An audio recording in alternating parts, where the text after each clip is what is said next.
আপনি তাইলে জামাতে ভোট দিবেন না, তাইলে কি ধানের শীষে ভোট দিবেন ফ্যামিলি কার্ডের জন্য?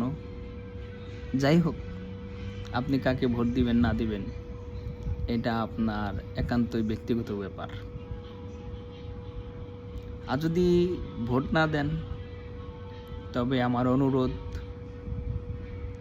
আপনি আপনার কাজ করুন,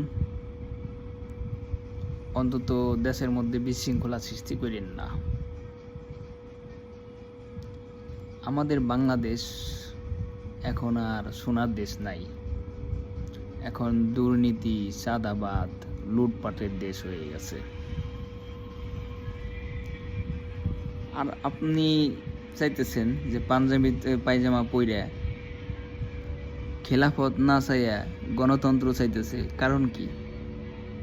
আরে ভাই, গণতন্ত্রের দেশে হুটহাট কইরা খেলাফত প্রতিষ্ঠিত করা সহজ বিষয় না। ধাপে ধাপে অগ্রসর হইতে হয়। রাজনীতিতে তারাই টিকে থাকতে পারে যারা পলিটিক্স বুঝেন নাই? আপনি এখন সেটাই চাবেন যেটা চাইলে দেশের ভালো হবে। এমন একজনকে ক্ষমতার আসনে বসানোর চেষ্টা করেন যেন অন্তত দুর্নীতি, চাঁদাবাজ, লুটপাট আর এগুলো তো বিতাড়িত হবেই, পাশাপাশি বিচারটা যেন ইনসাফ হয়। দোয়া করেন আল্লাহর কাছে। অযথা খুশাখুশি, পাল্লাপাল্লি, অমুক ভালো না, তমুক ভালো না। তুমি আমি কি খুব ভালো? তুমি আমি কি সাধ্য হতে তুলের বেশি? আমরা জনগণই ভালো না। আমরা জনগণ যদি ভালো হইতাম, তাহলে ক্ষমতার আসনে যারা বসা থাকে তারাও ভালো হইতো। বুঝেন নাই? প্রথমে আপনাকে ভালো হইতে হবে, আমাকে ভালো হইতে হবে।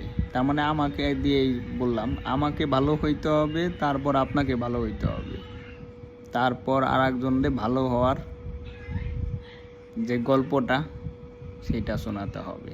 বুঝছেন তো? নিজে ভালো, জগৎ ভালো। নিজেই তো ভালো না, জগৎটা ভালো করব কেমনি? বুঝেন নাই? যারা বোঝার তারা অল্পতেই বুঝে, আর যারা বুঝান না তারা সব কিছু বোঝার পরেও কয় বুঝি না, কিছুই বুঝি না। এরকম অবস্থা হয়ে গেছে। বুঝছেন? বোঝার হইলে বুঝবেন, আর বোঝার না হইলে এখনো বুঝবেন না।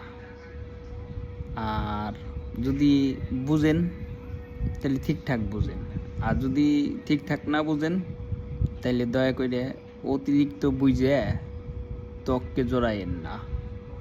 বুঝছেন তো?